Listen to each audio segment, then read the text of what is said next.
ഈ മഹനീയമായ ചടങ്ങിന്റെ അധ്യക്ഷനായ ആദരണീയനായ വ്യക്തി, വേദിയിലും സദസ്സിലും ഇരിക്കുന്ന എന്റെ സഹോദരി സഹോദരങ്ങളെ, ഇന്നത്തെ ചടങ്ങിലെ വിശിഷ്ടാതിഥിയായ ശ്രീ ആദി രാമചന്ദ്രൻ, എല്ലാവർക്കും എന്റെ നമസ്കാരം.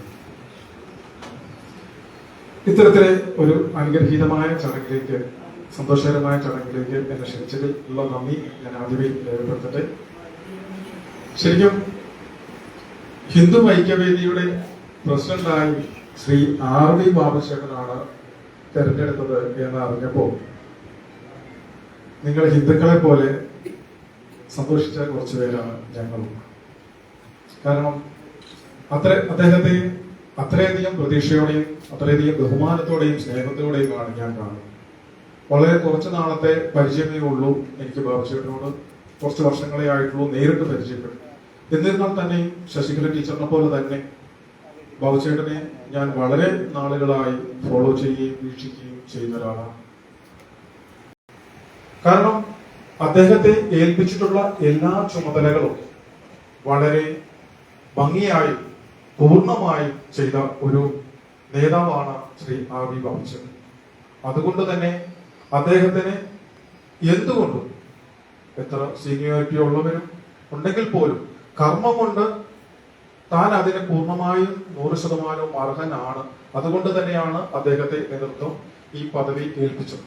തീർച്ചയായിട്ടും അദ്ദേഹത്തിന്റെ ആ ഒരു കാലഘട്ടം ഹിന്ദു ഐക്യവേദിയുടെ, ഈ കേരളത്തിന്റെ, ഈ പൊതുസമൂഹത്തിന്റെ ഒരു സുവർണ കാലഘട്ടമായി മാറട്ടെ എന്ന് ഞാൻ ആശംസിക്കുന്നു. കാരണം അത്ര സങ്കീർണമായ ഒരു കാലഘട്ടത്തിലൂടെയാണ് നമ്മുടെ ഈ കേരളവും നമ്മുടെ ഭാരതവും കടന്നു പോകുന്നു. നിങ്ങൾക്കറിയാം നമ്മൾക്ക് ചുറ്റും നടക്കുന്നത് എന്തൊക്കെയാണ്. ഇപ്പോഴും നടന്നതും ഈ ദിവസങ്ങളിൽ നടക്കുന്നതും ഇന്ന് നടന്നതും എല്ലാം നമ്മൾക്ക് വളരെ വ്യക്തമായി അറിയാവുന്നതാണ്. ഇവിടെ പലരും പല ആശങ്കകളും പങ്കുവച്ചു. അവരുടെയൊക്കെ ആശങ്ക കേട്ടപ്പോൾ ഈ അടുത്ത കാലത്ത് എനിക്ക് വാട്സപ്പിൽ ഞാൻ കേട്ട ഒരു കഥയാണ്, അത് ഞാൻ ഒരു സ്ഥലത്ത് തന്നെ നമ്മൾ പറഞ്ഞിരുന്നു, ആ കഥയാണ് എനിക്ക് നിങ്ങളോട് പറയാനുള്ളത്. അതായത് ഒരു റിമോട്ടായിട്ടുള്ള ഒരു പ്രത്യേക ടൗണിൽ നിന്നൊക്കെ മാറി ഒരു ഗ്രാമപ്രദേശത്തുള്ള ഒരു വലിയൊരു വ്യവസായശാല. ആ വ്യവസായശാലയിൽ ക്യാൻറ്റീൻ ഉണ്ട്. അപ്പൊ ആ ക്യാൻറ്റീനിലെ 100 ജോലിക്കാരാണ് അവിടുന്ന് ആ ക്യാൻറ്റീനിൽ നിന്ന് 3 നേരവും ഭക്ഷണം കഴിക്കുന്നത്. അപ്പൊ ആ ജോലിക്കാർക്ക് എന്നും പ്രഭാത ഭക്ഷണം ഉപ്പുമാവായിരുന്നു. നമുക്കറിയാം, നമുക്ക് അത്ര കണ്ട് ഇഷ്ടമല്ലാത്ത ഒരു സാധനമാണ് ഉപ്പുമാവ്. എന്നാൽ നമ്മുടെ ഭാര്യയും അമ്മയ്ക്കൊക്കെ പെട്ടെന്ന് ഉണ്ടാക്കി തരാൻ പറ്റുന്ന ഒരു സാധനമാണ്. അതുകൊണ്ട് മിക്കവാറും നമ്മളത് കഴിക്കേണ്ടതായിട്ട് വരും. അപ്പൊ ഈ ക്യാൻറ്റീനിൽ എന്നും രാവിലെ ഉപ്പുമാവ് ആയിരുന്നതുകൊണ്ട് ഇവരത് തിന്നും മടുത്തതോടുകൂടി ഇവർ പല ആവശ്യങ്ങളുമായിട്ട് മാനേജ്മെന്റിനെ, ഈ ക്യാൻറ്റീനിന്റെ ചുമതലയുള്ള ആളെ ശല്യപ്പെടുത്താൻ തുടങ്ങി. ഇത് മടുത്തു, ഞങ്ങൾ തിന്ന്, ഞങ്ങൾക്ക് മറ്റ് വേറെ ഏതെങ്കിലും വേണം. പലരും പല ആവശ്യങ്ങൾ, മസാല ദോശ, നെയ്റോസ്റ്റ്, അപ്പം, മുട്ടക്കറി, അങ്ങനെയൊക്കെ ആവശ്യപ്പെട്ടു തുടങ്ങി. അപ്പൊ ഇതൊരു നിരന്തരം ശല്യമായി മാറിയപ്പോ ഒരു നറുക്കെടുപ്പ് നടത്താൻ തീരുമാനിച്ചു. ഈ നറുക്കെടുപ്പിൽ ഏത് ഭക്ഷണ പദാർത്ഥമാണോ കൂടുതൽ ആവശ്യപ്പെടുന്നത് അത് ഇനി മുതൽ പ്രഭാത ഭക്ഷണമായിരിക്കും. എല്ലാവരും സമ്മതിച്ചു. നറുക്കെടുപ്പ് നടത്തി ഏത് പ്രഭാത ഭക്ഷണമാണോ ഏറ്റവും കൂടുതൽ ആളുകൾ ആവശ്യപ്പെടുന്നത് അതായിരിക്കും ഇനി മുതൽ പ്രഭാത ഭക്ഷണം. അങ്ങനെ നറുക്കെടുപ്പിന്റെ ദിവസം വന്നു. ഓരോരുത്തരും അവർക്ക് ഇഷ്ടമുള്ള ഭക്ഷണ പദാർത്ഥം എഴുതി ഒരു ബോക്സിൽ ഇടാൻ നിർദ്ദേശമായി. അങ്ങനെ എല്ലാവരും അവരവരെഴുതിയിട്ട്, അപ്പൊ ഈ 100 പേരിൽ 20 പേർക്ക് ഉപ്പുമാവ് ഇഷ്ടമായിരുന്നു. അവർക്ക് ഇതിനകത്ത് എതിർപ്പൊന്നും ഇല്ലായിരുന്നു. ബാക്കി 80 പേരാണ് നിരന്തരമായി മാനേജ്മെന്റിനെ പ്രഭാത ഭക്ഷണം മാറ്റി തരണമെന്ന് പറഞ്ഞ് ശല്യപ്പെടുത്തിക്കൊണ്ടിരുന്നത്. അങ്ങനെ ഈ ഉപ്പുമാവ് ഇഷ്ടമുണ്ടായിരുന്ന 20 പേര് ഒന്നിച്ച് ഉപ്പുമാവ് എഴുതി ആ ബോക്സിൽ ഇട്ടു. ബാക്കിയുള്ള ആൾക്കാരെന്ത് ചെയ്യുന്നറിയാവോ? 10 പേർ മസാല ദോശ, വേറെ 10 പേർ നെയ് റോസ്റ്റ്, കുറച്ച് 15 പേര് അപ്പവും മുട്ടക്കറി, വേറെ കുറെ ആൾക്കാർ ബ്രെഡും ഓംലെറ്റും, അങ്ങനെ പലരും പലതായിട്ട് എഴുതിയിട്ട് അവസാനം നറുക്കെടുത്തു. ഈ ബോക്സിൽ ഉണ്ടായിരുന്നത് നറുക്കെടുത്തു. ഏറ്റവും ഭൂരിപക്ഷം 20 പേർ ഒന്നിച്ചിട്ട ഉപ്പുമാവ്. വീണ്ടും ഈ 100 പേർ, 80 പേര് ഉപ്പുമാവ് ഇഷ്ടമല്ലാത്തവരുണ്ടായിട്ടും 20 പേർ ഒന്നിച്ചു നിന്ന് ഒറ്റക്കെട്ടായി ഒരു സാധനം തിരഞ്ഞെടുത്തപ്പോൾ ബാക്കി ഇഷ്ടപ്പെടാത്ത 80% ആ ന്യൂനപക്ഷമായ 20%ത്തിന്റെ തീരുമാനത്തെ അംഗീകരിക്കേണ്ടതായി വന്നു. ഇതിൽ നിങ്ങൾക്ക് മനസ്സിലാക്കാം, ഒന്നിച്ചു നിന്നില്ലെങ്കിൽ ഒന്നിച്ചു നിൽക്കുന്ന ചെറുകൂട്ടം എടുക്കുന്ന തീരുമാനത്തെ നാം അംഗീകരിക്കേണ്ടതായി വരും. അതുകൊണ്ട് നാം ഒന്നിച്ചു നിൽക്കുക. തീർച്ചയായിട്ടും ഞങ്ങളുടെ ഭാഗത്തുനിന്നും എല്ലാവിധ സഹകരണങ്ങളും ഉണ്ടാവും. ഞങ്ങൾ കരുതുന്നത് ഞാൻ എന്റെ വിശ്വാസത്തിൽ അടിയുറച്ച് നിന്നുകൊണ്ട് മറ്റു സമുദായങ്ങളുടെ വിശ്വാസത്തെ, ആചാരത്തെ, അനുഷ്ഠാനത്തെ, അവരുടെ സംസ്കാരത്തെ ബഹുമാനിക്കുക, അംഗീകരിക്കുക. അതിലൂടെയാണ് യഥാർത്ഥ മതസൗഹാർദ്ദം ഉണ്ടാകുന്നത്. അല്ലാതെ ഞാൻ എന്റെ വിശ്വാസം മാത്രമാണ് ശരി, അതുകൊണ്ട് എന്റെ വിശ്വാസത്തിലേക്ക് മറ്റുള്ളവരെ കൊണ്ടുവരണമെന്ന് ആഗ്രഹിക്കുമ്പോഴല്ല അവിടെ സമാധാനവും സന്തോഷവും മതസൗഹാർദ്ദവും ഉണ്ടാകും. അതുകൊണ്ട് തന്നെ ഞങ്ങൾക്ക് പല എതിർപ്പുകളെയും നേരിടേണ്ടി വന്നിട്ടുണ്ട്. ഇപ്പോൾ തന്നെ ഇവിടെ ഇലക്ഷനിൽ ഇക്കാലം അത്രയും ക്രിസ്ത്യൻ സമുദായത്തിന്റെ നേതൃത്വം എന്ന് പറയുന്ന മത നേതൃത്വത്തിലെ കുറച്ച് ആളുകൾ അവർ ഒരു തീരുമാനം പറയുന്നു, ആ തീരുമാനത്തെ ആരും തന്നെ എതിർക്കുന്നില്ല, അത് ക്രിസ്ത്യൻ സമുദായത്തിന്റെ പൊതു തീരുമാനമായിട്ട് അംഗീകരിക്കപ്പെടുന്നു, ആ രീതിയിലേക്ക് വോട്ടുകൾ പോകും. എന്നാൽ ഭാരതത്തിന്റെ സ്വാതന്ത്ര്യം കിട്ടിയതിനു ശേഷം ആദ്യമായിട്ടാണ് ഇപ്രാവശ്യം ഒരു വിമത ശബ്ദം ഉണ്ടായത്. അവർ ഒരു നിലപാടെടുത്തു, അതിനെ പബ്ലിക്കായിട്ട് തന്നെ, ഓപ്പൺ ആയിട്ട് തന്നെ എതിർത്തുകൊണ്ട് ദേശീയതയ്ക്കൊപ്പം നിൽക്കാൻ ഞങ്ങൾ തീരുമാനിച്ചു. അതിന്റെ പേരിൽ പല പഴികളും ഞങ്ങൾ കേട്ടു. പക്ഷെ ഞങ്ങൾ എടുത്ത തീരുമാനമാണ് ശരിയെന്ന് ഇവിടെ ഉണ്ടായ ആ വോട്ടിംഗ് ശതമാനത്തിൽ നമുക്ക് കാട്ടിത്തരികയാണ്. ഇപ്പൊ ഗുരുവായൂരിൽ മുസ്ലിം ഭൂരിപക്ഷ സ്ഥലമായിരുന്നു, പക്ഷെ അവിടെ ആ വോട്ടിംഗ് ശതമാനം സുരേഷ് ഗോപിക്ക് കിട്ടിയ വോട്ടിംഗ് ശതമാനം കുറയുകയാണ് ഉണ്ടായത്. ബാക്കി സ്ഥലങ്ങളിൽ ഒന്നിച്ചു നിന്നപ്പോഴത്തേക്ക് എത്രയായി ഭൂരിപക്ഷം?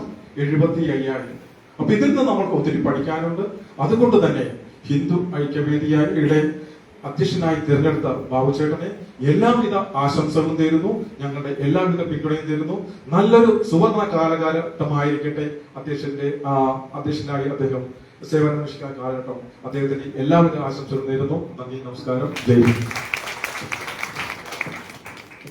അടുത്തതായി ബാബുചേട്ടനെ ആശംസകൾ നൽകുന്നതിനായിട്ട് എത്തുന്നത് അന്താരാഷ്ട്ര പുസ്തകോത്സവ വേദി എന്ന ഒരു മാധ്യമത്തിലൂടെ ഇവിടുത്തെ വിവിധ രാഷ്ട്രീയ, സാമൂഹ്യ പരിസരങ്ങളിലുള്ളവരെ നമ്മുടെ സംസ്കൃതിയോട് അടുപ്പിച്ച് വളരെ വലിയ മാറ്റങ്ങൾ ഈ എറണാകുളത്തും സംസ്ഥാനത്താകെയും തന്നെ വരുത്തി തീർന്നിട്ടുള്ള അതിന് നിമിത്തമായിട്ടുള്ള വ്യക്തിത്വമാണ് നാഷണൽ ബുക്ക് ട്രസ്റ്റിന്റെ മെമ്പറൊക്കെ ആയിരുന്ന ശ്രീ EN നന്ദകുമാർ സർ.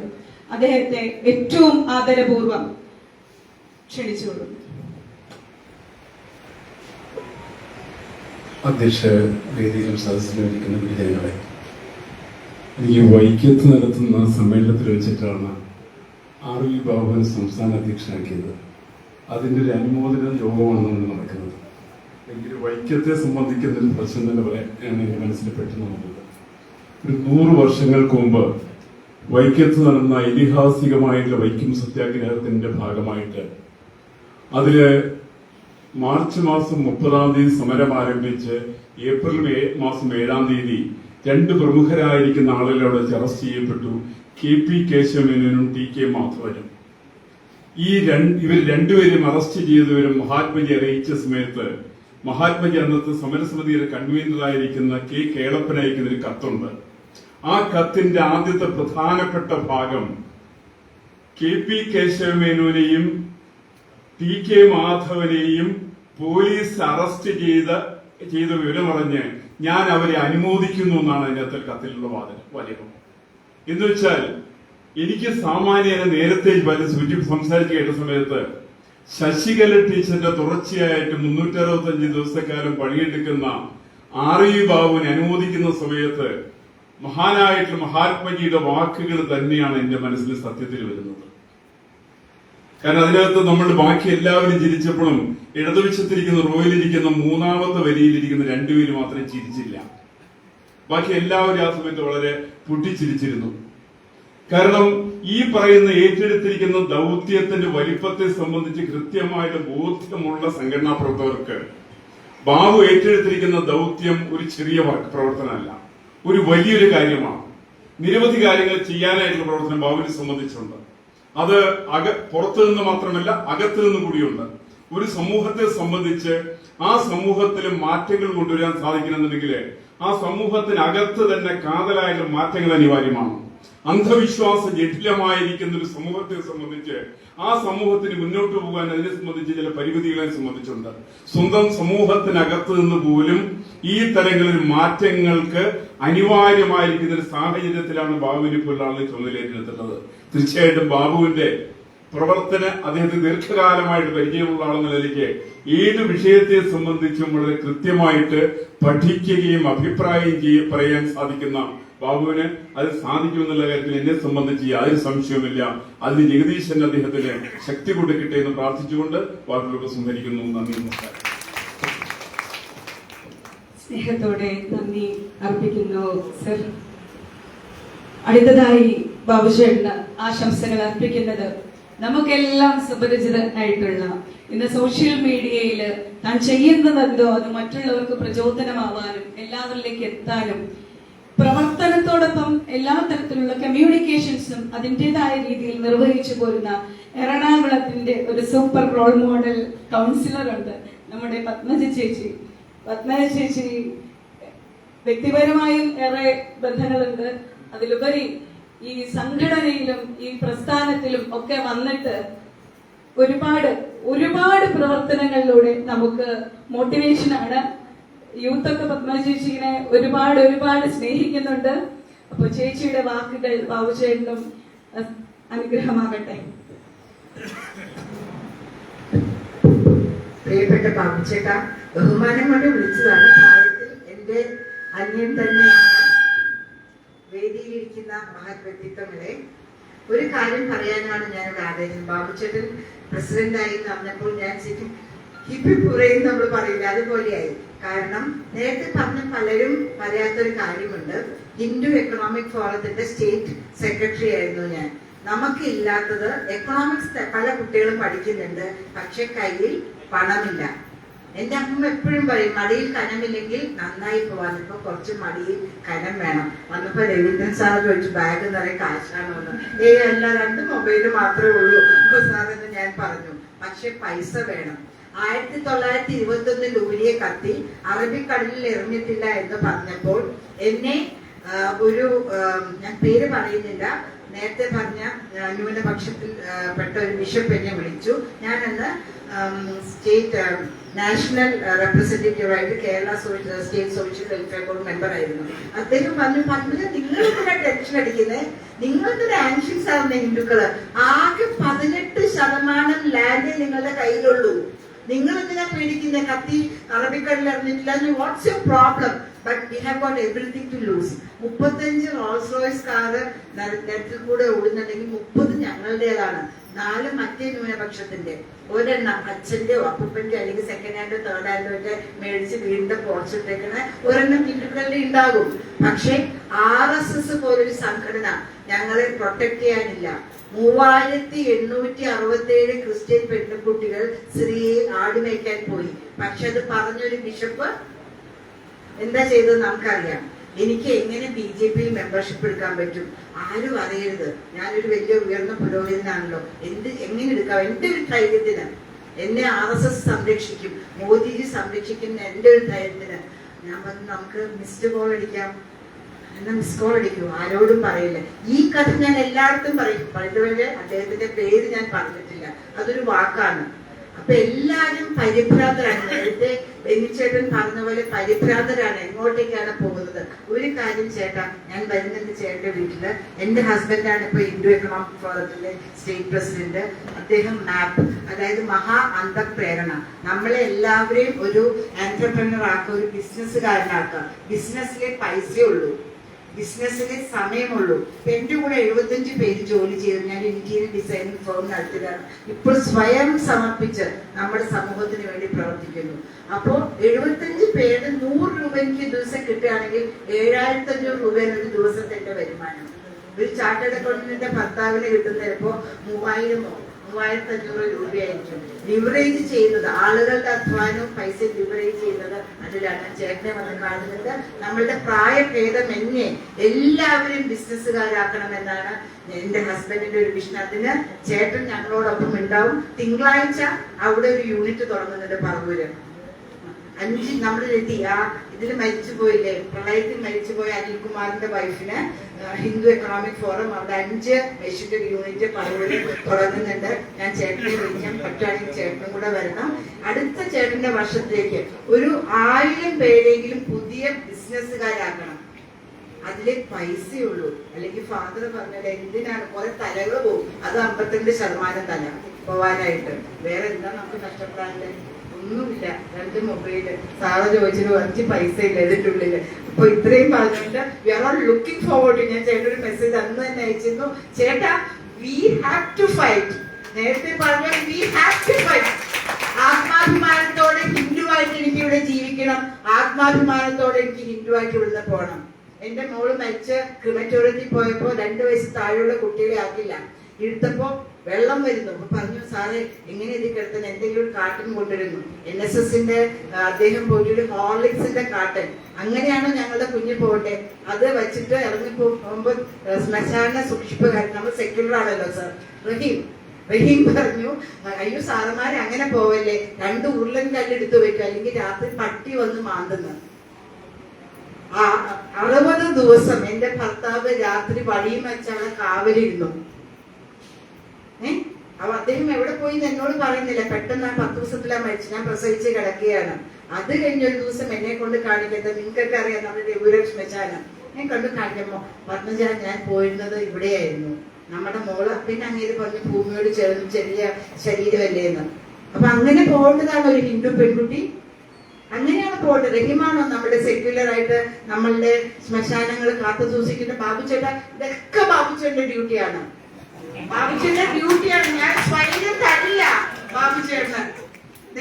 വൈഫാണെന്ന് പറഞ്ഞ് പരിചയപ്പെട്ട് നേരത്തെ പറഞ്ഞു 3ാമത്തെ റോയിൽ ഇടതിരിക്കുന്ന 2 പേർക്ക് മാത്രം സ്വസ്ഥത പോയിന്ന്. ഇതുപോലെ ആത്മാഭിമാനത്തോടെ ജീവിക്കാൻ ആഗ്രഹമുള്ള സഹോദരിമാരും സഹോദരന്മാരും ചേട്ടന്റെ ആ കഴിവിൽ ഞാൻ ഉറച്ചു വിശ്വസിക്കുന്നു. ചേട്ടാ, God bless you. We are all with you. Sir പറഞ്ഞ പോലെ നമ്മള് 140 അസംബ്ലി സീറ്റിൽ 100ഉം നമ്മളാ ജയിക്കാൻ പോണേ. ബാബുചേട്ട, തുടക്കത്തിലേ ഞാൻ പറഞ്ഞു, ഈ ആശംസകളും അനുമോദനങ്ങളും ചേട്ടനെ ഇങ്ങനെ സുഖിപ്പിക്കുന്ന വാക്കുകൾ മാത്രം പറയാനുള്ളതല്ല. ചേട്ടന്റെ ഉത്തരവാദിത്തങ്ങളുടെ ഭാരം എത്ര കൂട്ടാമോ അത്രയും കൂട്ടിത്തരാനുള്ളതാണ്. പത്മജ ചേച്ചി അത് ഏറ്റവും നന്നായി പ്രസന്റ് ചെയ്തു. താങ്ക് യു ചേച്ചി. അടുത്തതായി ആശംസകൾ അർപ്പിക്കാനെത്തുന്ന വ്യക്തിത്വം നമ്മളേവരും ബഹുമാനിക്കേണ്ട ഒരു വ്യക്തിത്വമാണ്. നമ്മളിൽ പലരും ബാലഗോകുലത്തിലൂടെ വളർന്നു വന്ന വ്യക്തിത്വങ്ങളായിരിക്കും. പലരും ആ ഒരു കുട്ടിക്കാലം ഓർക്കുമ്പോൾ ബാലഗോകുലത്തെ മറക്കാനും സാധിക്കില്ല.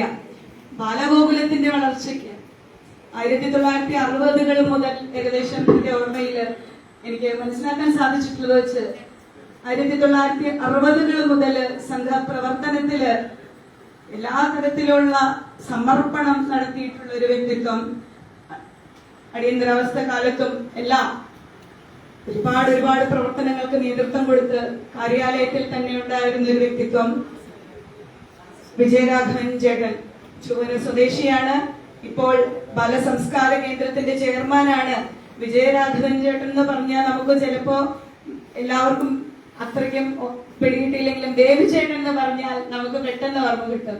ബേബിചേട്ടനെ ഏറ്റവും ആദരവോടെ ഏറ്റവും സ്നേഹത്തോടെ ബാബുചേട്ടനെ അനുഗ്രഹിക്കുന്നതിനും ആശംസിക്കുന്നതിനുമായി ക്ഷണിക്കുന്നു.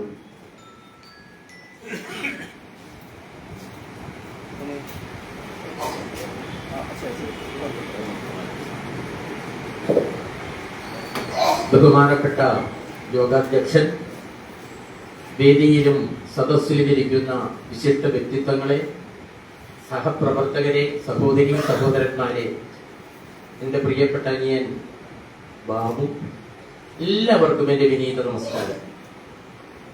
ഞാൻ ഒരു പ്രഭാഷണത്തിന് മുതിരുന്നില്ല. പക്ഷേ ഒരു സംഘപ്രവർത്തകൻ എന്നുള്ള നിലയിൽ എൻ്റെ 1980 65-66 കാലഘട്ടത്തിലാണ് രാഷ്ട്രീയ സ്വയം സേവക സംഘത്തിന്റെ സംസ്ഥാന കാര്യാലയം എറണാകുളത്ത് വരുന്നത്.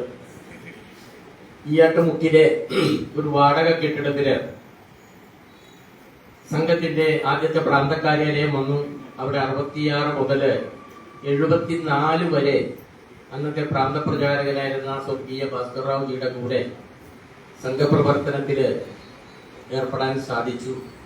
അദ്ദേഹത്തിൽ നിന്ന് പല അവസ്ഥയിലേക്ക് മൈഗ്രേറ്റ് ചെയ്ത് അവിടുന്ന് നീതിന്യായ ഇതില് ഡിഗ്രി എടുത്ത് ലേബർ ഓഫീസറായി ആ ജോലി വേണ്ടാന്ന് വെച്ച് കേരളത്തിൽ സംഘപ്രവർത്തനത്തിനായി എത്തുകയാണ്. അതുകൊണ്ട് തന്നെ മലയാളം ശരിക്ക് അദ്ദേഹത്തിന് സംസാരിക്കാൻ അറിയില്ലായിരുന്നു. എന്നാലും മലയാളത്തിൽ ചില വാക്കുകൾ പറയും.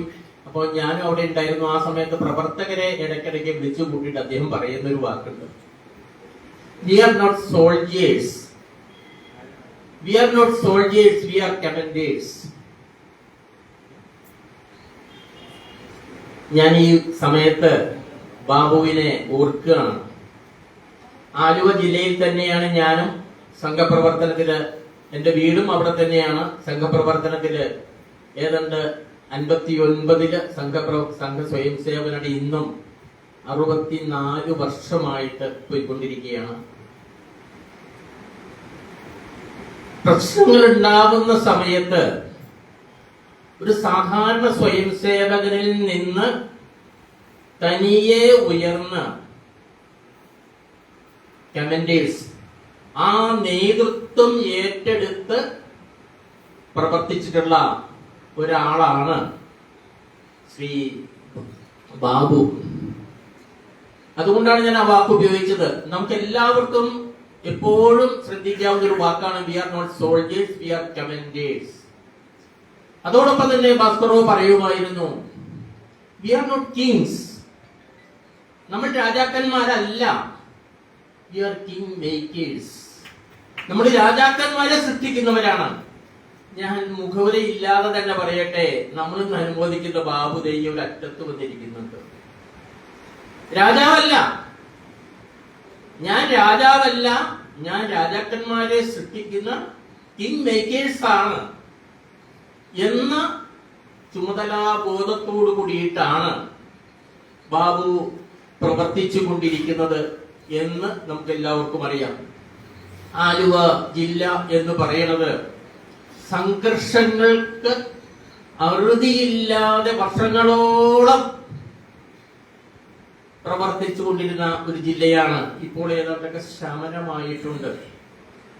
കാലടിയുടെ കിഴക്കൻ മേഖലകൾ മഞ്ഞപ്ര, തുറവൂര് തുടങ്ങി, അയ്യമ്പുഴ തുടങ്ങി, ഉണ്ണിമംഗലം തുടങ്ങി, ഇങ്ങ് കളമശ്ശേരി തുടങ്ങി, ഏലൂര്, പാതാളം തുടങ്ങി, ഇങ്ങനെ എല്ലാ സ്ഥലത്തും ഏതെല്ലാം ശത്രുക്കളുണ്ടോ ആ ശത്രുക്കളെല്ലാം ഉള്ള ഒരു ജില്ലയാണ് ആലുവ ജില്ല. ആ സംഘർഷഭരിതമായിട്ടുള്ള അന്തരീക്ഷത്തിൽ സംഘത്തിന്റെ പ്രവർത്തനം ഏറ്റെടുത്ത് മുമ്പോട്ട് കൊണ്ടുപോവുക എന്നുള്ളത് ഇന്ന് ചിന്തിക്കാൻ പോലും സാധിക്കില്ല. പക്ഷേ ആ സമയത്ത് സ്വയം ചുമതല ഏറ്റെടുത്ത് പ്രവർത്തിച്ച പ്രവർത്തകരിൽ ഒരാളാണ് ബാബു എന്ന് നിസ്സംശയം പറയാം. അതുകൊണ്ട് ഒരു വീര ആരാധനയോടുകൂടി എന്നോട് ഇന്ന് ഇങ്ങനെ ഒരു പരിപാടി ഉണ്ടെന്ന് പറഞ്ഞപ്പോൾ ഒരു പൊന്നാടി അണിയിക്കണം എന്നൊരൊറ്റ ആഗ്രഹം മാത്രമേ എനിക്ക് ഉണ്ടായുള്ളൂ. പക്ഷേ 2 വാക്ക് പറയണമെന്ന് പറഞ്ഞപ്പോൾ ഞാൻ ഈ അവസരം അതിനുവേണ്ടി ഉപയോഗിച്ചു. ഞാൻ ദീർഘിപ്പിക്കുന്നില്ല.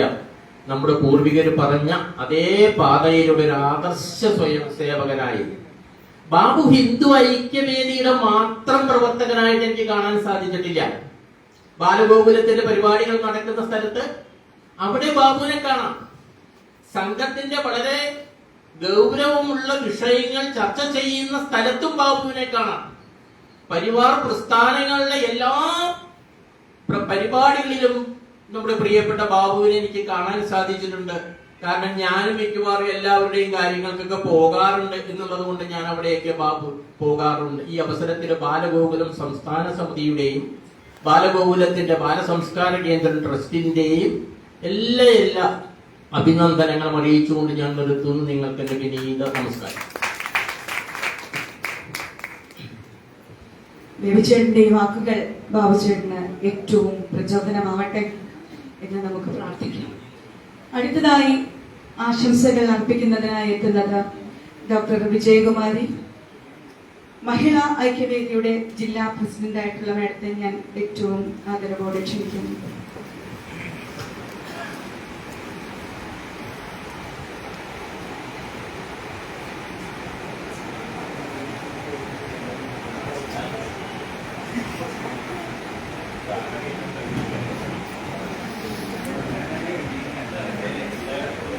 വേദിയിലും സദസ്സിലും ഇരിക്കുന്ന വിശിഷ്ട വ്യക്തിത്വങ്ങളെ എന്റെ സാദര പ്രണാമം.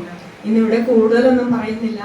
ഞങ്ങളുടെ സംഘടനയുടെ അധ്യക്ഷനായിട്ടുള്ള ഞങ്ങളുടെ പ്രിയപ്പെട്ട, എന്താ പറയാന്നറിയില്ല, അത്രയും സ്നേഹത്തോടെ ആശംസ പറയുക അദ്ദേഹത്തിന്.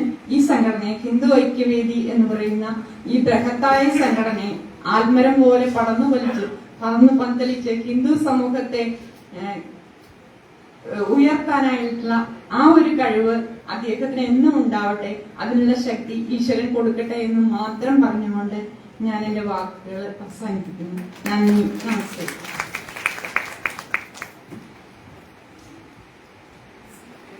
സ്നേഹാശംസകൾക്ക് നന്ദി ടീച്ചർ. നന്ദി മാഡം. ഈ വേദിയിൽ ധാരാളം ആളുകളുണ്ട്. അവരെല്ലാവരും മനസ്സ് നിറഞ്ഞ് ഈ സമയത്ത് ചേട്ടനെ ആശംസിക്കുന്നുണ്ട്. ചില സാങ്കേതിക ബുദ്ധിമുട്ടുകളുണ്ട്, നമുക്ക് എല്ലാവർക്കും വേദിയിലേക്ക് എത്താൻ പറ്റിയിട്ടില്ല. എങ്കിലും ഞാൻ പറയുകയാണ്, ദീപാറുന്ന വാക്കുകളിലൂടെ ഭാഷ ആംഗലേയമായാൽ കുറച്ചുകൂടി നന്നായിട്ട് ഏറ്റവും ഊർജത്തോടെ നമ്മുടെ പ്രസ്ഥാനങ്ങളൊക്കെ നയിക്കപ്പെടുന്ന രീതികളെ കുറിച്ചും ഭാസ്കർ റാവുജിയുടെ ആ ഒരു പ്രവർത്തന മണ്ഡലത്തെ കുറിച്ചും ഒക്കെ ഞങ്ങൾ യുവതലമുറയ്ക്ക് പകർന്നു നൽകിയ സതീഷ് ചേട്ടൻ ഈ വേദിയിലുണ്ട്. അങ്ങനെ ഒരുപാട് വ്യക്തിത്വങ്ങളുടെ വേദിയാണിത്.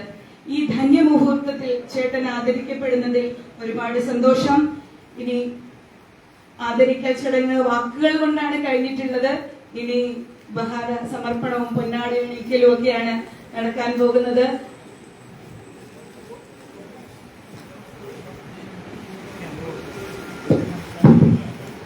ഇവിടെ നമ്മുടെ ഹിന്ദു എക്കണോമിക് ഫോറത്തിന്റെ സംസ്ഥാന ജനറൽ സെക്രട്ടറി എത്തിയിട്ടുണ്ട്. അദ്ദേഹത്തിന്റെ ആവശ്യത്തെ സംബന്ധിച്ച് 2 വാക്ക് പറയണമെന്ന് ആവശ്യപ്പെട്ടതുകൊണ്ട് അദ്ദേഹത്തെയും കൂടി 2 വാക്ക് സംസാരിക്കുന്നതിനായിട്ട് ക്ഷണിക്കുകയാണ്. ഇത് കഴിഞ്ഞാൽ സ്വീകരണ ചടങ്ങാണ്. സ്വീകരണ ചടങ്ങ് തയ്യാറായി വന്നവരെല്ലാവരും ഈ മുൻവശത്തേക്ക് ഒന്ന് മാറി നിൽക്കണം, ഒതുങ്ങി മുന്നോട്ടേക്ക് കടന്നു വരണമെന്ന് അഭ്യർത്ഥിക്കുകയാണ്. രഞ്ജിത്തിനെ ക്ഷണിച്ചു. എല്ലാവർക്കും നമസ്കാരം. വളരെ സന്തോഷവും സമാധാനം നിറഞ്ഞ ഒരു ഇലക്ഷൻ കഴിഞ്ഞതിന് ശേഷം ഉള്ള ഒരു നല്ലൊരു ചടങ്ങിലേക്കാണ് നമ്മൾ പോകുന്നത്. ആദ്യമായി വേദിയിലും സാധിച്ചിരിക്കുന്ന എല്ലാവർക്കും എൻ്റെ വിനീതമായ നമസ്കാരം. ശരിക്കും സനാതന ധർമ്മത്തില് സംഘടനാ പാഠവുമുള്ള ഒരു നേതൃത്വ നിര ഉള്ള ഒരു സംഘടനാ പ്രസ്ഥാനമാണ്, സംഘപ്രസ്ഥാനത്തിന്റെ ഒരു ഭാഗമാണ് ഹിന്ദു ഐക്യവേദി. 2021 കാലത്തില് സുരേഷ് ചേട്ടനടക്കം നമ്മള് മത്സരത്തിനടക്കം സരോവരം ബൈക്കിലിരുന്ന ഒരു വലിയൊരു മീറ്റിംഗ് ഉണ്ടായിരുന്നു. അതിനുശേഷം വളരെ വലിയ രീതിയിൽ തന്നെ അതിന്റെ ഭാഗമായിട്ട് ഒരുപാട് കാര്യങ്ങൾ മത്സരമായിട്ടൊക്കെ അടക്കം കോർഡിനേറ്റ് ചെയ്ത് നമുക്ക് ചെയ്യാൻ സാധിച്ചിട്ടുണ്ട്. വളരെ നല്ലൊരു പ്രസ്ഥാനമായിട്ട് ഹൈന്ദവരെ മുന്നോട്ട് കൊണ്ടുപോകാൻ നല്ല ക്വാളിറ്റി ആയിട്ടുള്ള ലീഡർഷിപ്പ് ലെവലിലുള്ള ആളുകൾ വരുമ്പോഴാണ് നമ്മളുടെ സംസ്കാരം മുന്നോട്ട് കൊണ്ടുപോകാൻ സാധിക്കുന്നത്. സനാതന ധർമ്മത്തിൽ പോകുമ്പോൾ ഒരുപാട് പ്രതിസന്ധികൾ കൂടെയാണ് നമ്മൾ കേരളത്തിൽ പൊയ്ക്കൊണ്ടിരിക്കുന്നത്. അത് കാരണം അത് ഇംപ്ലിമെന്റ് ചെയ്യുമ്പോൾ എല്ലാ മേഖലയിലും സാമ്പത്തികമായിട്ടുള്ളടക്കം മറ്റ് എല്ലാ പ്രസ്ഥാനങ്ങളിലും ചില പ്രതിസന്ധികൾ കേരളത്തിൽ മാത്രം പൊയ്ക്കൊണ്ടിരിക്കും. ഇപ്പോഴത്തെ ഇലക്ഷന്റെ ഒരു സ്വാധീനം വെച്ചിട്ട് നോർത്തിൽ അടക്കമുള്ള പല ആളുകളും ചോദിച്ചത്, കാരണം കേരളത്തിലെ വോട്ടിംഗ് പെർസെന്റേജ് കൂടുകയും നോർത്തിലോട്ട് പോകുമ്പോഴത്തേക്ക് വോട്ടിംഗ് പെർസെന്റേജ് തിരിച്ചു വരികയും ചെയ്യുമ്പോൾ ഒരു വേറൊരു വിഭാഗത്തിന്റെ ഒരു യൂണിറ്റി അവിടെ കാണാൻ സാധിക്കും എന്നുള്ളൊരു പ്രസ്താവന കേൾക്കാൻ സാധിക്കും. അപ്പൊ തീർച്ചയായിട്ടും ധാരാളം പ്രോഗ്രാമുകൾ നടത്തുകയും ഇവന്റുകളും ആക്ടിവിറ്റീസും കമ്മ്യൂണിറ്റികളെയും അതുപോലെ തന്നെ സാഹചര്യങ്ങളനുസരിച്ച് 2030 ഒരു പ്രശ്നങ്ങൾ ഉൾക്കൊള്ളാതെ ഒരു നല്ല ഒരു ഇതിലേക്ക് നമ്മൾക്ക് കൊണ്ടുപോകാൻ സാധിക്കണമെങ്കിൽ ഹിന്ദു ഐക്യവേദി വളരെ ശക്തമായിട്ട് വരണ്ടിരിക്കുന്നു. ഹിന്ദു ഐക്യവേദി വളരെ ശക്തമാകുന്നു എന്ന് മാത്രമല്ല, അതിന്റെ നേതൃത്വം വളരെ ശക്തമാണ്. അതിന്റെ ഭാഗമായിട്ട് എല്ലായിടങ്ങളിലും ഒരു വലിയ രീതിയിലുള്ള ഒരു മാറ്റം ഉണ്ടാവുന്നുണ്ട്. തീർച്ചയായിട്ടും എല്ലാവിധ ഭാഗങ്ങളും ഹിന്ദു എക്കണോമിക് പാർട്ടിന്റെ ഭാഗത്തുനിന്ന് ഉണ്ടാവും. ഇന്ന് ഈ പറഞ്ഞ സംസ്ഥാന പ്രസിഡന്റായിട്ട് ചുമതലയെടുക്കുന്ന ശ്രീ ബാബുചേട്ടന് വളരെയേറെ ഒരുപാട് കാര്യങ്ങൾ ചെയ്യാൻ സാധിക്കുന്ന ഒരു വ്യക്തിപ്രഭാവമാണ്. എല്ലാവിധ ഭാഗങ്ങളും ഈശ്വരൻ അനുഗ്രഹിക്കട്ടെ എന്ന് പ്രാർത്ഥിച്ചുകൊണ്ട് ഞാൻ എന്റെ ഭാഗങ്ങൾ നിർത്തുന്നു.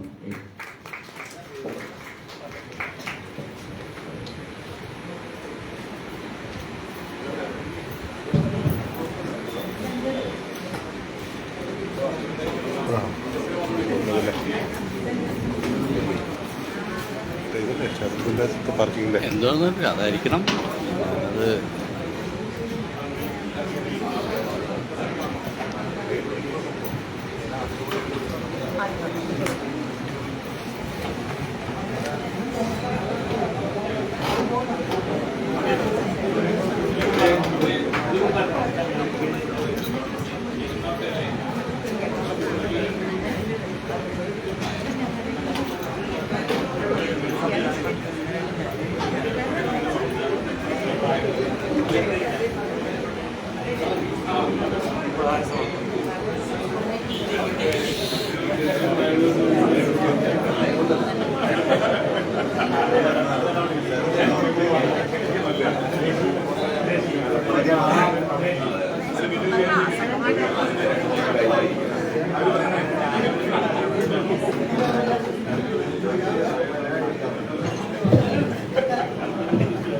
നമ്മള് ബാബുശേഖരനെ വാക്കുകൾ കൊണ്ട് ആശീർവദിച്ചു.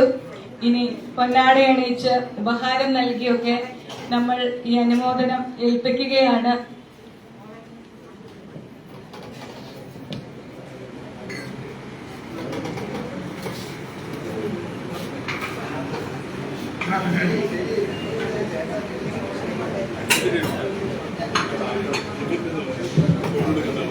ആദ്യമായി